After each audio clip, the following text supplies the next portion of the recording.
wrists, hips over knees.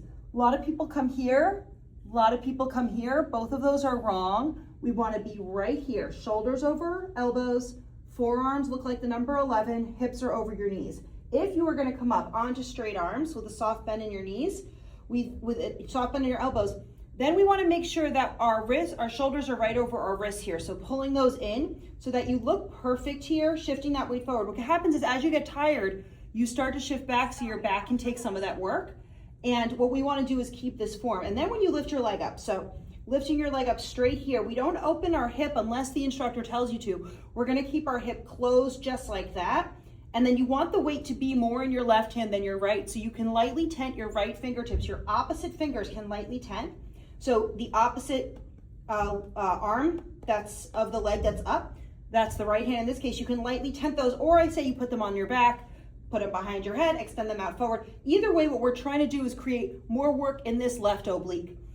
And then when we do the lifting here, whatever we do with lifting, whenever we're holding, whenever we're moving, we're trying to keep our hips square to the mat like headlights on a car and even. So I'm going to show you what I see a lot from this position.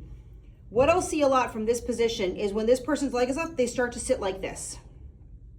And I can sit like this with my hand on my back. And what we're doing is we're putting all this work into this outer side of your seat here instead of keeping it in this oblique on this side. So you can see the shift here. I see people like this. And really, we want to be like this.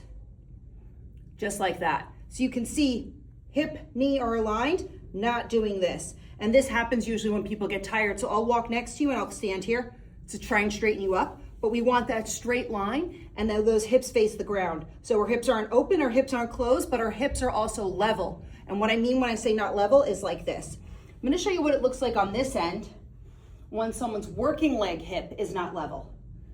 So here's someone's leg out here, working hip, like that. See how this hip is down? We want that hip to be up. Okay, so that's literally half of the things you can think about when you're doing kneeling seat work. So I'll post a video where I have a kneeling seat work set, but what you want to be thinking about when you're doing kneeling seat work is you want to make sure that you are trying to think of all those things, and the better you get, the easier that stuff's going to be. At first, that is a lot to think about. The more you come, the more you're going to see, but that is a tough set to do, and you just want to make sure that you're constantly making sure you're in the right form.